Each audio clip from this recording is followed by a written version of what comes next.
Royal weddings create headlines all over the world. People love a wedding anyway, but they especially love it if the Queen and others are involved. You know that there's 2.5 billion people around the world tuned into it, watching it. Everyone's together, they're all like feeling part of something. It's brilliant, I love it. In the ultimate fairy tale. The way the wedding has been put together, it is theatre, it is drama.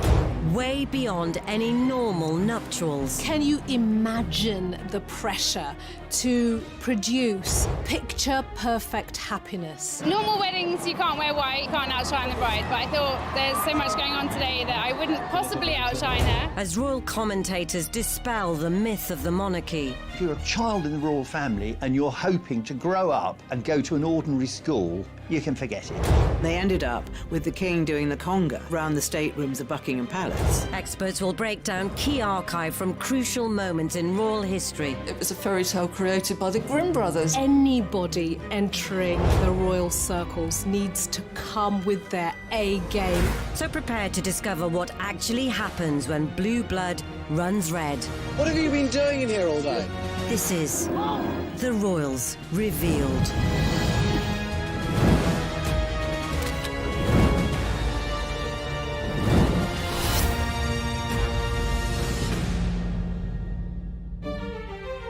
In this episode, over the last century, 2 royal weddings have captured our imaginations above all others. Thousands jam the square before Buckingham Palace and the cry goes up, "We want Elizabeth." They've put a broad smile on the face of the nation.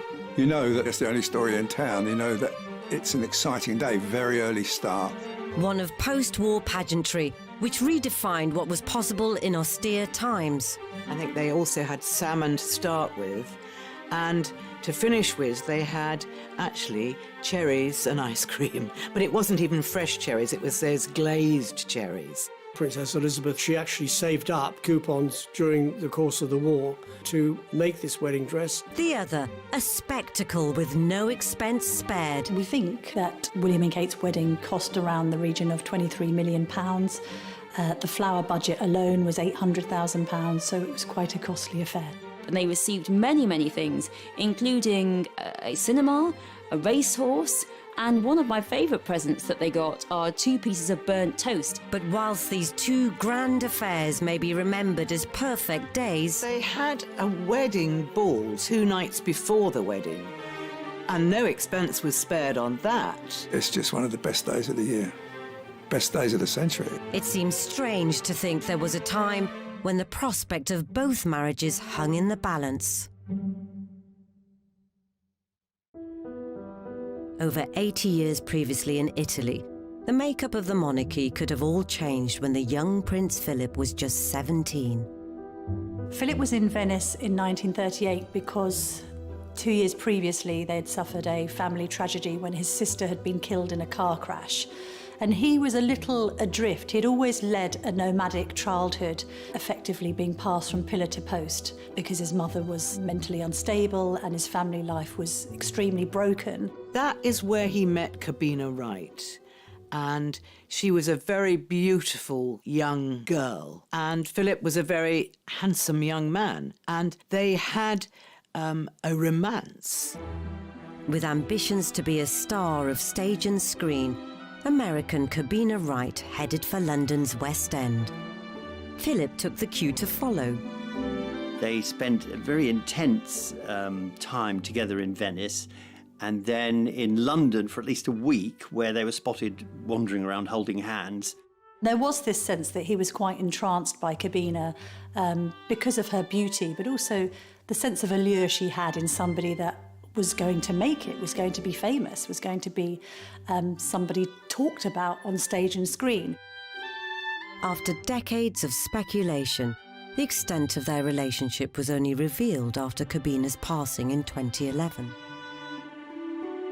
Corbina Wright's obituary revealed that they were much closer than any of us imagine, and that they were madly in love. And when she left to return to America, you know, Philip was almost sobbing at the thought of losing her.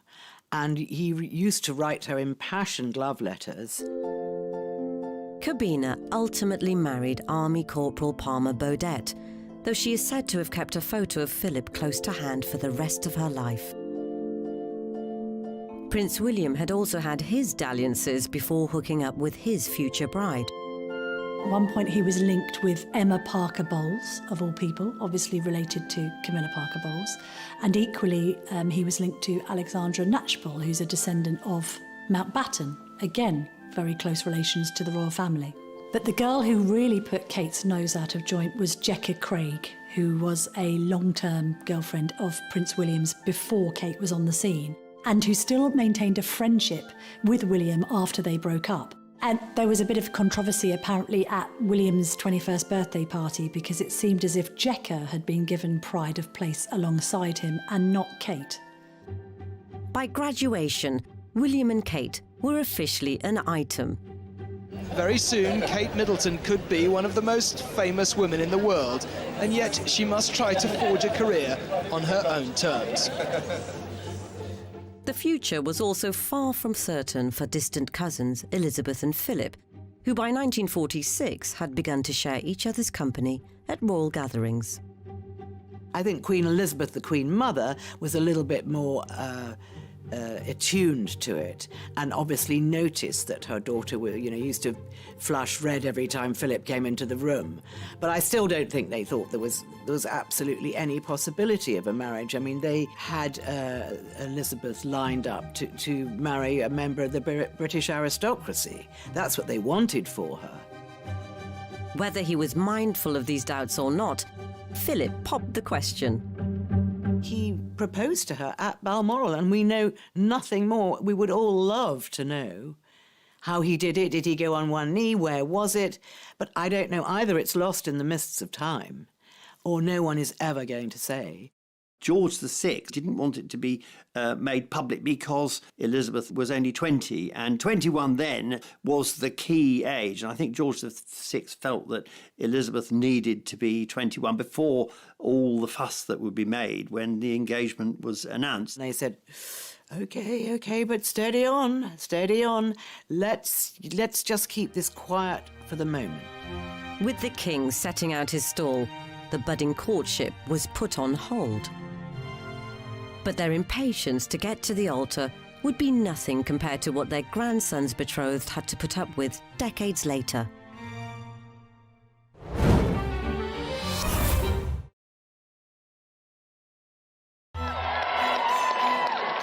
Royal weddings are one of the biggest events of the year. But just like for any couple who tie the knot, the path to walk down the aisle can have bumps along the way. Not least for Kate and William, and Elizabeth and Philip. The latter were now engaged unofficially, but forbidden to tell anyone, and about to be separated as the royals set sail for a South African tour. They were in a way trying to test her relationship with Prince Philip and see if it would go the distance, whether this secret engagement would stand the test of time, and whether Philip was up to the task and wasn't going to stray. But I don't think going to South Africa or any other things that Elizabeth did, I don't think they ever really dented the relationship at all. And George VI knew that. She never forgot Philip, and she wrote to him constantly. So they were in touch. They weren't exiled from each other. They were just apart from each other. I think the decision of the relationship was all Princess Elizabeth. She's the one that fell in love with Philip. She's the one that decided, this is the only man in my life, and this is the man I'm going to marry, and marry she did. Whilst Elizabeth had clearly made up her mind, 60 years later, an heir presumptive was surrounded by an air of doubt. When William and Kate broke up in 2007, I think it was largely due to William having cold feet and perhaps thinking unwisely that he should sow his royal oats rather than be tied down to somebody that he had met really relatively young at university. I've got a theory about the relationship breaking up. Catherine was being hassled unmercifully by the media wherever she went, and I think there was a planned breakup just to take the pressure off Catherine, that once the relationship had been broken, there was no longer any interest. There was interest then on who would William chase after. So the focus was away from Catherine and onto William. When it was initially reported that they had broken up, I phoned Kate and said, look, this story's broken. We need to follow it up in tomorrow's newspaper. Have you got any comment to make? And she said very politely and very calmly, look, I've never commented or spoken to the press in the past, and I'm certainly not going to start now, but thank you for your interest. And I remember finding myself saying, well, thank you. Good luck. I hope all goes well for you. Because at that point, of course, we thought that she would just be a Wikipedia entry in Prince William's life. And then a few months later, when she appeared at the concert for Diana, it was apparent that she was still very much on the scene, and that I think William had realised he'd made a gigantic error and returned to her somewhat with his tail between his legs. In July 1947, nearly a year after he proposed, Philip's engagement to Elizabeth was finally made public. The athletic Philip, whose 6'2" frame had caused many a feminine heart to flutter, had agreed to give up any claim to the Greek throne and dutifully became a British commoner. The last obstacle to their promised marriage had been overcome. The heart of the world is thrilled by the prospect of one royal wedding with a genuine aura of romance.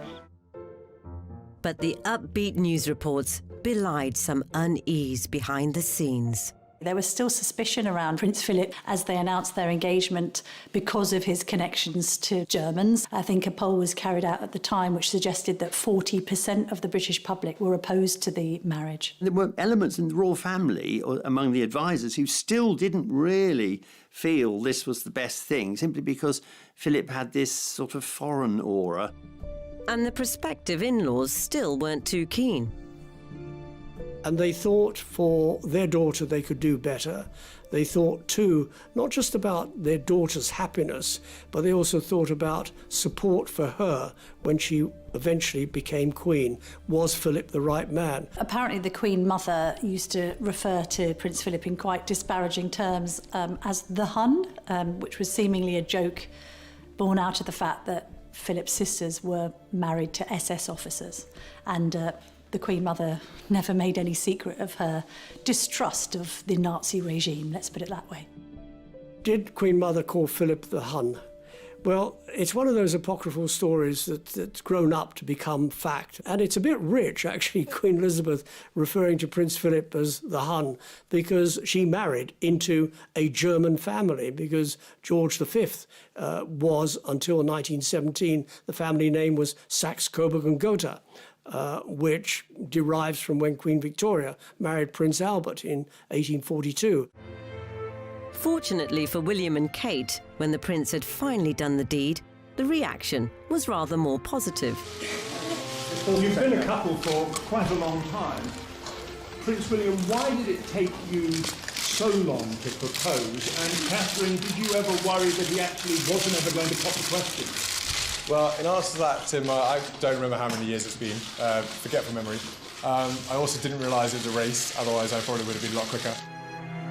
And unlike most other husbands-to-be, William hadn't needed to frequent some high-end jewellers to find a ring fit for his queen. When the couple announced their engagement, there was a press conference at St James's Palace, but before that, selected journalists were invited to just have a cup of tea with them. So I said, oh, can I see the engagement ring? And she showed me, and I looked at it. I thought, this looks familiar. I said, wow, that's amazing. And she said, yes, it was William's mother's, so it's very special. And I remember thinking, you're not kidding. Back in 1981, the ring reveal had caused quite a stir. At 3 o'clock, Prince Charles and Lady Diana appeared for the first time in public. And this was the first chance to see the ring of sapphires and diamonds.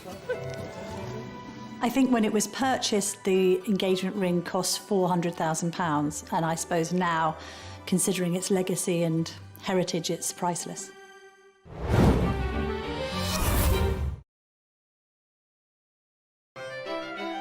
In stark contrast, the penniless Prince Philip had to think outside the box for Elizabeth's ring.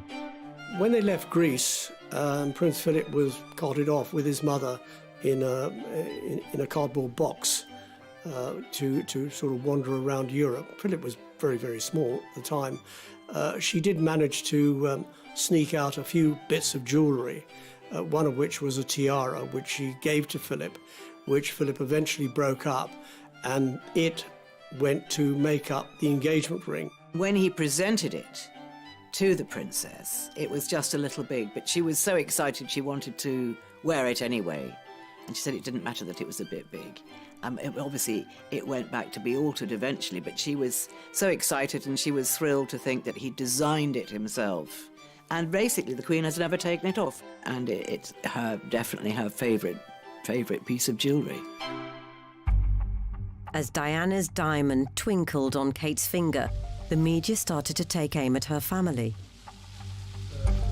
As you know, Catherine and Prince William have been going out together for quite a number of years, which is great for us because we've got to know William really well. We all think he's wonderful and we're extremely fond of him. There was a lot of criticism as well, that people forget of her seemingly being lazy, not really having a proper job, waiting around like a doormat to be proposed to. There's a sense that there wasn't much to her. There was also a great deal of criticism of her mother, Carol, having been an air hostess, and she was dubbed Doors to Manual in the press. Kate and her sister Pippa were referred to as wisteria sisters, in that they were terribly fragrant and with a ferocious ability to climb. So there was this sense that, on one hand, the Middletons were these pushy and aspirational middle-class family desperate to break into the royal fold. With both engagements announced, the build-ups could begin and time was of the essence.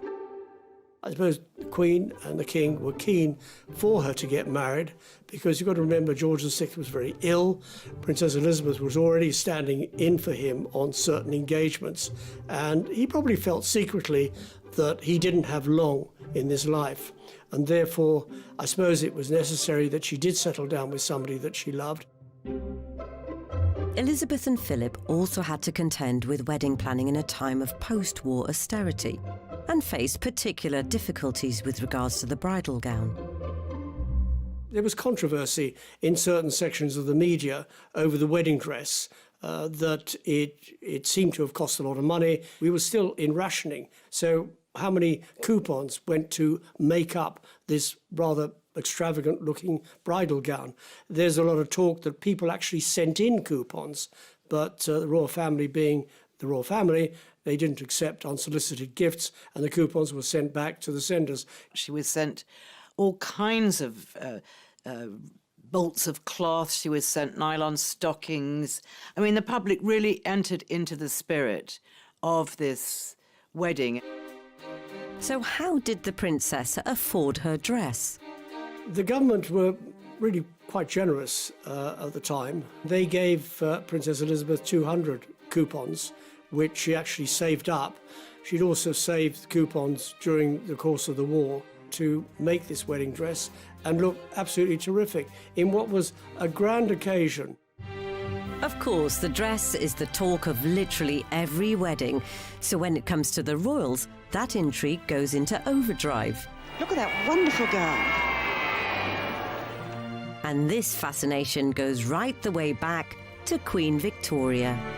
Before Victoria, weddings were quiet affairs, even in the royal family. They take place at night and brides could wear any colour. Victoria and her ministers, they think this wedding is a really good way of showing how perfect and virtuous I am. So they bring in the idea of the royal wedding, and it will be all about purity and her virginity. So she will wear white and her bridesmaids will wear white. And also it'll be public in terms of driving to the wedding in the afternoon so all the crowds can see her in her open carriage. This is radical, really revolutionary in terms of royal wedding. She brought in the white wedding dress, and a lot of people at the time thought the white wedding dress was very bizarre. They thought it looked like she was wearing her nightgown or some kind of peasant outfit, and really everyone thought the white dress was really a bit odd, but it caught on. Everyone had to buy it. 141 years later, Diana's epic David Emmanuel number with a 25-foot train had been so hyped that bridal designers had stitched up a plan to create a copy in record time. Designer Mrs. Rosie Joseph took just 15 minutes to sketch the outline. Then the 24 workers rolled up their sleeves to produce an instant copy. The dress is not an exact replica. It's in polyester. Silk is too expensive. It's white, not creamy. and the train is just 12 feet long. Finally, the look-alike dress was modelled by a supposed look-alike princess. I think if you speak to the Emanuels who designed the dress and veil, it was to create a look of drama. And considering the dress was enormous and very much typical of the 1980s meringue. After weeks of speculation, Kate was ready to unveil her choice of wedding gown. The secret was about to be revealed. The first glimpse of the world's most talked about dress. Lace, V-neck, with a veil. Through the window of the car taking her to Westminster Abbey, details were at last emerging. It was only when Kate Middleton stepped from the car that the picture was complete.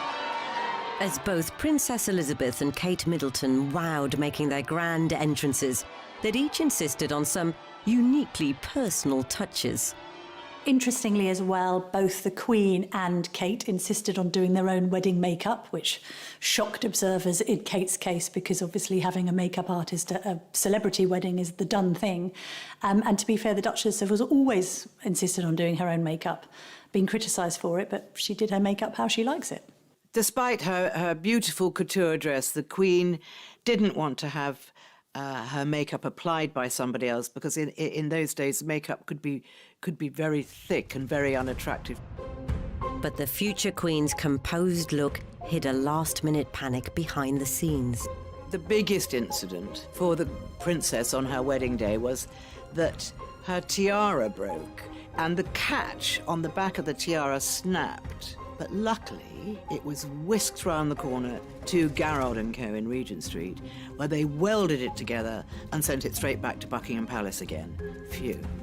But if you look very carefully, the one side is slightly higher than the other side, and it served its purpose. But it has subsequently been repaired properly because the Princess Royal used it for her wedding in 1973, and more recently Princess Beatrice wore it for her wedding. On Beatrice's wedding day, it's very slightly skew-whiff, and that's because you have to be very careful with that troublesome catch at the back. So as both brides entered Westminster Abbey, it was finally time to get hitched. But that wouldn't be the only hitch along the way.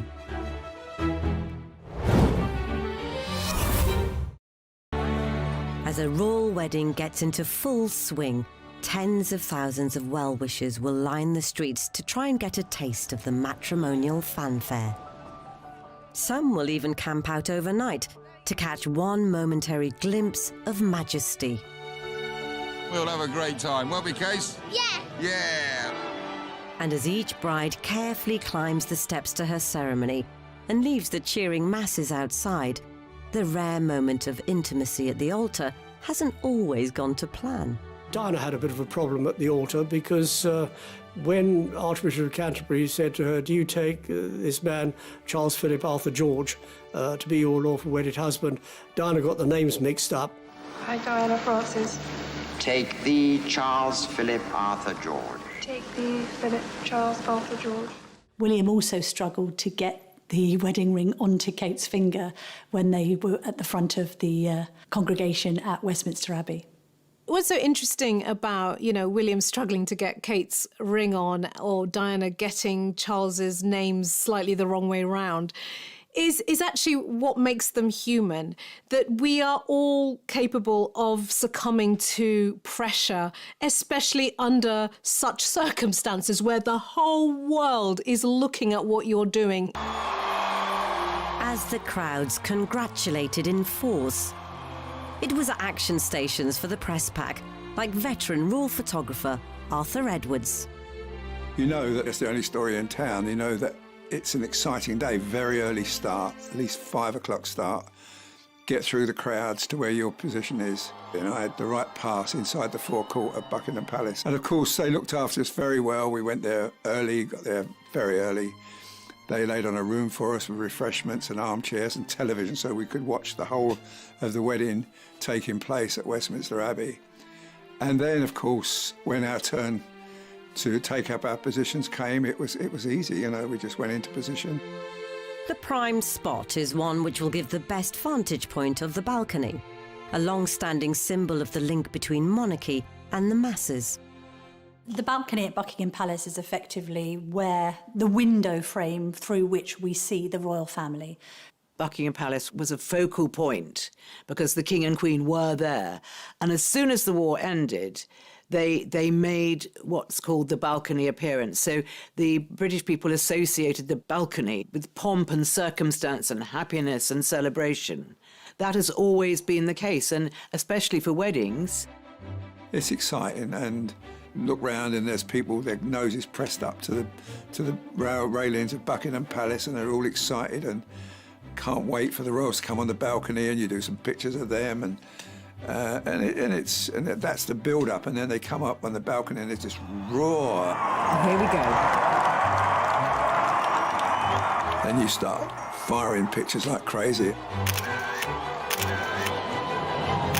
The main picture I'm looking for is the kiss picture. I mean, you know that's going to be the page one picture. And historically, that's not always been the easiest shot to get. When Charles kissed Diana, it was a fleeting kiss, one kiss, bosh, and very, very quick. And many of the photographers there missed it. When Fergie gets on the balcony with Andrew, the crowd starts saying kiss, kiss, kiss. And I remember Fergie holding her hands up to her ears and they were saying kiss. And he kissed her for so long. Again, the crowd roared its request. What's that, said the couple, as if they didn't know. Of course they did. And this was what the crowd was waiting for. No matter how good a photographer you were, no one got a snap of Elizabeth kissing Philip. Thousands jam the square before Buckingham Palace, and the cry goes up, "We want Elizabeth." On the balcony, where kings and queens have appeared unnumbered times on great occasions, the young couple happily share the supreme day of their lives with their countrymen. The Queen and Prince Philip, when they appeared on the Buckingham Palace balcony, did not play to the crowds and decided they would not kiss publicly.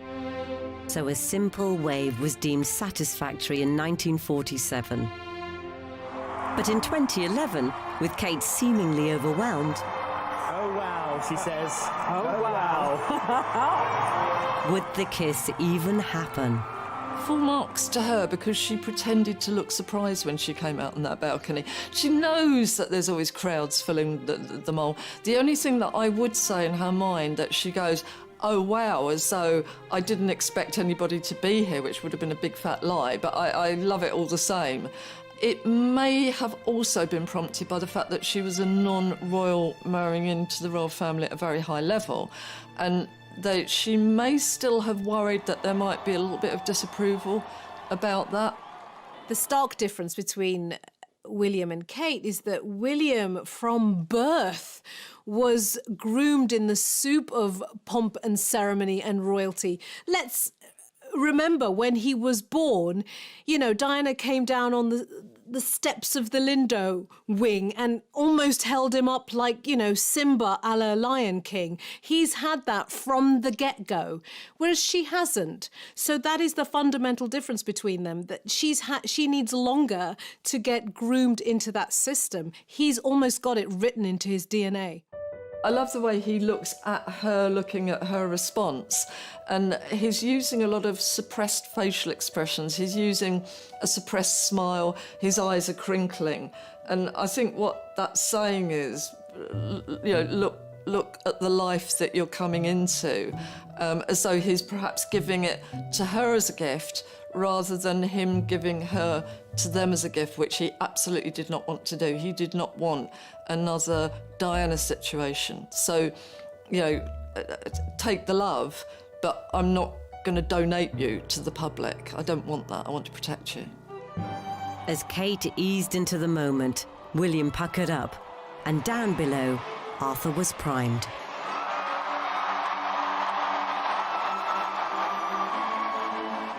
It was lovely. It was joyful to watch and joyful to be there and great to capture. And I remember sending a set of pictures to William and a set of pictures to the Queen. And I remember the Queen stopped me at a school in Windsor she was visiting. And just before she got into the car, she said, "Thank you for those pictures. Wasn't it a very nice day?" I said, "It was lovely, ma'am." And I felt on top of the world, you know. She liked the pictures. But from some angles, there was an untimely bit of inadvertent photobombing. Some would say William and Kate's balcony kiss was spoilt by the sight of a little bridesmaid called Grace Van Cutsem covering her ears with her hands, seemingly completely horrified by the cheers ringing out outside. But then others look at that photograph and just say that it perfectly paints a picture of what weddings are actually like in reality, because there isn't a bride or groom out there that doesn't know that there can be an errant bridesmaid or page boy just about to ruin everything. If the balcony behaviour brought a touch of levity to Kate and William's snaps, Elizabeth and Philip had a much more serious dilemma to contend with in theirs. Following tradition set out by late Queen Elizabeth, the Queen Mother, the Queen left her bouquet at the Tomb of the Unknown Warrior in Westminster Abbey. So by the time she got back to Buckingham Palace, ready for the wedding photographs, there was no bouquet. So when they came to do the official wedding photographs, if you look very carefully, you'll see that she actually isn't carrying her bouquet. So what happened was, during their honeymoon, they had to return to Buckingham Palace, put on their wedding clothes again, and Longmans made a replica of the bouquet, so there she was holding the bouquet. So it must have really irritated both of them. And to this day, nobody knows what's happened to the bouquet. But bouquet or not, did the photos hide something else that was missing when it came to Philip's demeanour? We suddenly had to see this alpha, dominant, very grown-up, much older male taking more of a back seat. Suddenly she emerged looking very womanly, looking like a queen, and absolutely absorbing all of the attention in a way that I don't think the two of them had experienced before, and he had to take more of a back seat. She threw him a lot of very loving glances, and this photograph particularly is one of them. But it was very much that royal thing of, oh yeah, you know, I'm the one with the power, I'm the one in control, and I will throw a loving and encouraging glance at you, but you are just not as important in the hierarchy as I am. Elsewhere in the palace, the wedding breakfast had been a further challenge at a time of austerity. There was rationing on everything, on clothes, petrol, food, sweets, you name it, there was rationing. So people found it very difficult and struggled in providing food. So the caterers had to get creative with their resources.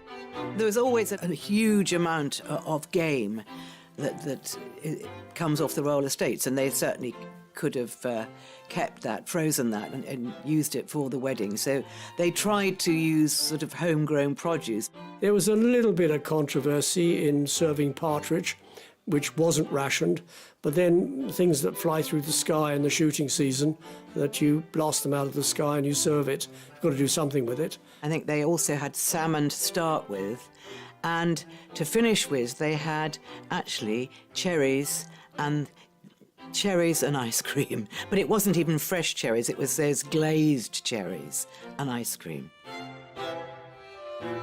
However, the budget banquet didn't extend to the cake. It was made by McVitie, who had the royal warrant, and it was 9 foot high, and it had 500 pounds of ingredients in weight in it. And they'd used something like 600 eggs. And it seemed the cake fit for a queen could also tickle her grandson's taste buds. The idea of them having fruitcake did seem a little bit outdated in the sense that normally these days people opt for some sort of sponge. Having said that, the good thing about fruitcake, of course, is that you can cut and keep it. And I think even since Queen and Prince Philip got married, there have been pieces of cake that have been auctioned decades later. Whilst all weddings need cakes relative in size to the number of guests, some other expenses raised eyebrows. We're told the couple want to strike a balance between an enjoyable day and the current economic situation. But any nod towards austerity is, of course, relative. After all, they've chosen to get married in an abbey capable of seating more than 2,000 guests. And those guests were duly seated in a £50,000 fairy tale forest using more than 4 tons of foliage. Add to that a £250,000 dress, thorough processional route rehearsals, and a legion of staff to keep the whole operation going. The final financial reckoning was jaw-dropping. We think that William and Kate's wedding cost around the region of £23 million. The flower budget alone was £800,000, so it was quite a costly affair. Exact figures for Elizabeth and Philip's wedding aren't available, but it's safe to say that to truly call it an austere occasion would be some way off the mark. Pageantry and splendor are revived for this day in austerity-ridden London, a day which the world shares with Britain. This is the moment for which the teeming millions have been waiting for months. And perhaps controversially, there had been a less well-known extravagance earlier that week. They had a wedding ball 2 nights before the wedding, which is a royal tradition that they have a grand wedding ball, and no expense was spared on that.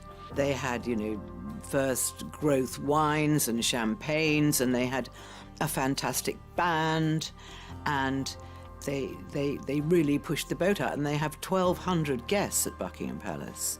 And they ended up with the king doing the conga, sort of round the staterooms of Buckingham Palace. So it was a very, very jolly affair. With their wedding days done, the two couples hoped to have a relaxing first few weeks as man and wife. But there was very little chance they'd get to enjoy their honeymoon period, as outside interference ensured the newlywed gloss soon wore off. The weddings of Elizabeth and Philip and Kate and William are two of the most significant. Her diamond anniversary, the Queen decided to put on a special exhibition of wedding memorabilia to give the public a sense of what a royal wedding was like in 1947. The Queen has put on display just a handful of the 2,500 gifts sent from leaders and politicians from across the globe, including this porcelain dinner service from the President of the Chinese Republic.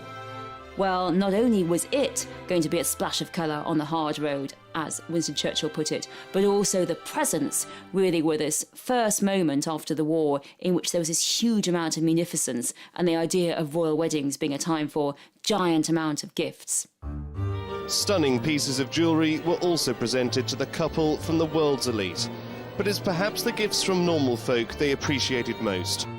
They received many, many things, including a cinema, a racehorse, cans of pineapple, cans of rationed goods, there was cans of butter, and one of my favourite presents that they got are 2 pieces of burnt toast, because these 2 ladies listening to the radio, they heard that Elizabeth and Philip were going to get married on the radio, and they were so excited that they burnt their toast, and really bread was really quite sought after at that point, quite expensive. They burnt their toast and they sent it into the palace so Elizabeth and Philip could see it. Such was their appreciation. Many of the goods were re-gifted throughout a struggling post-war nation. Here's a letter that she sent handwritten to one of the recipients. It says, "Many kind friends overseas sent me gifts of food at the time of my wedding.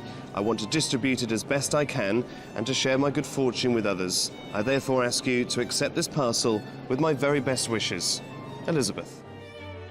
William and Kate also gave something back to society. William and Kate decided to forego traditional wedding presents. I think having lived together for a decade before they married, they had enough toasters and coffee makers and toasty makers and his and hers mugs. So instead they decided that they would ask for charitable contributions. And in the end, they raised over £1 million for good causes.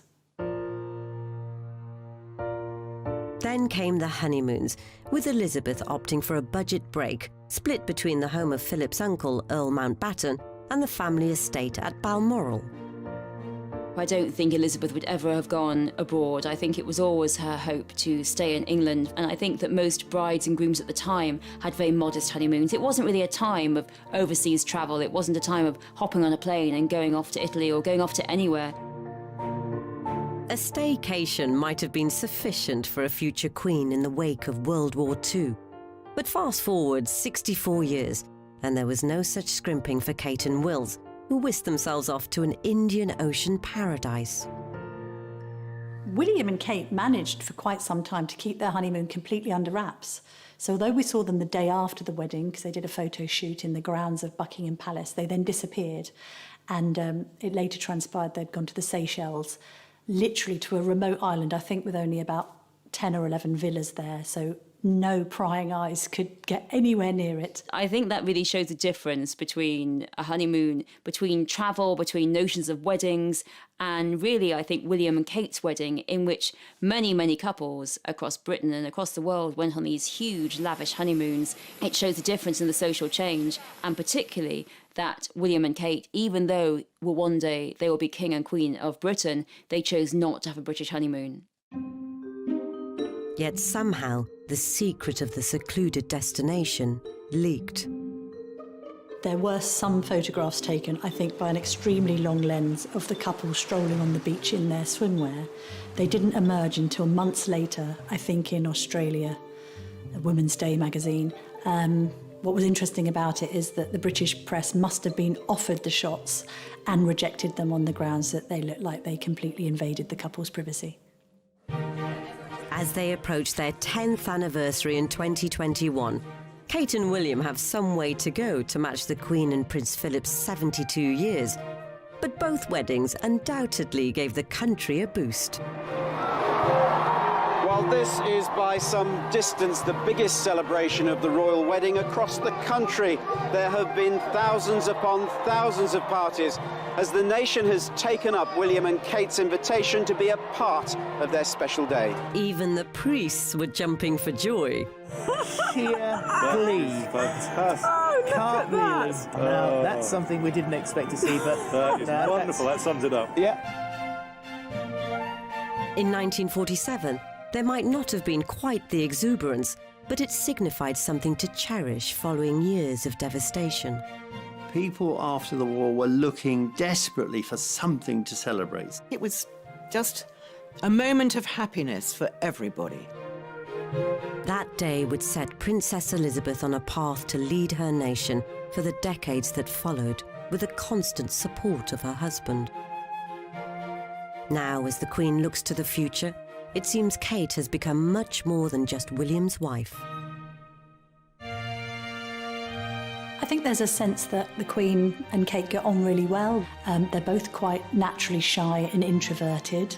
I think she admires Kate for the fact that, like her, she's said to not have put a foot wrong. She hasn't sought to overpower or overshadow William as he's gone about his role.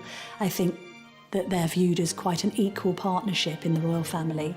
The Queen views Kate as a very safe pair of hands and a very good consort to William. Will she make a good Queen? Well, she's making a very good Duchess of Cambridge, and if she carries on like this, she'll make a very good Queen. When I see William and Catherine now, I mean, I know that for the next 100 years, it's going to be great.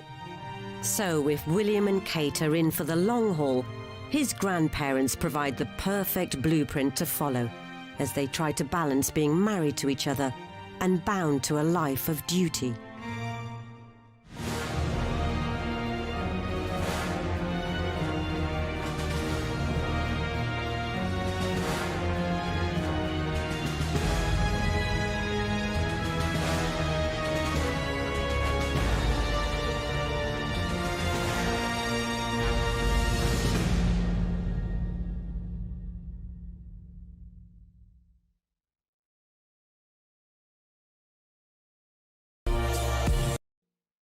Somebody that was going to make it, was going to be famous, was going to be somebody talked about on stage and screen.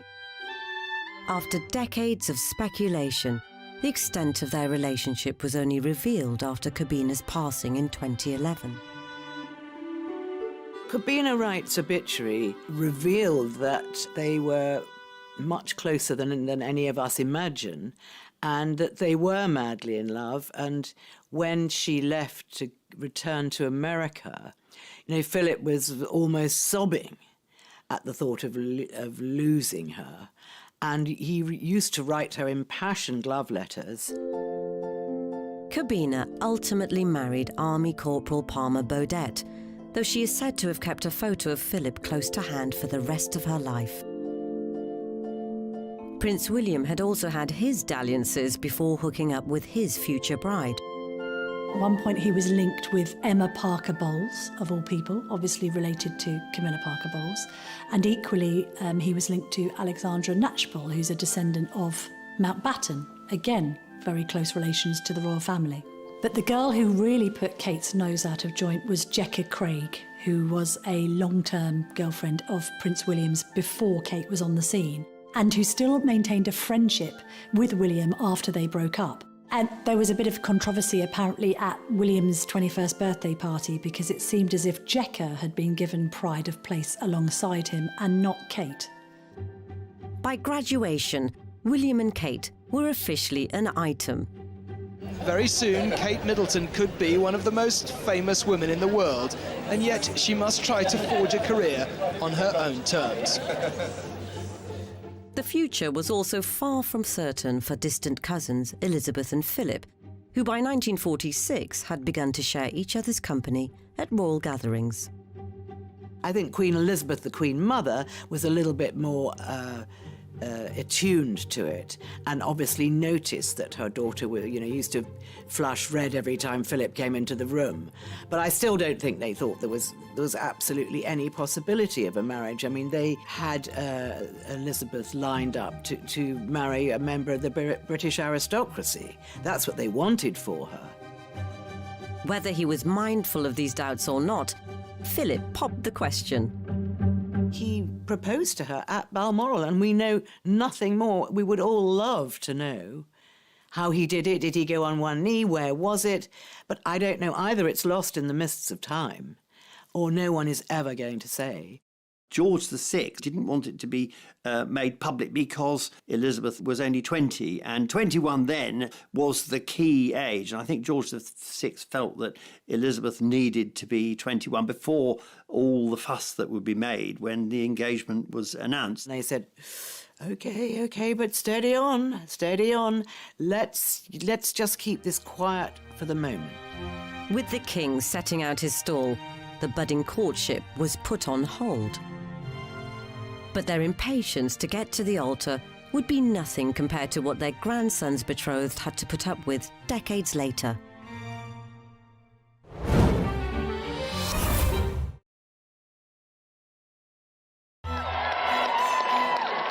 Royal weddings are one of the biggest events of the year. But just like for any couple who tie the knot, the path to walk down the aisle can have bumps along the way. Not least for Kate and William, and Elizabeth and Philip. The latter were now engaged unofficially, but forbidden to tell anyone, and about to be separated as the royals set sail for a South African tour.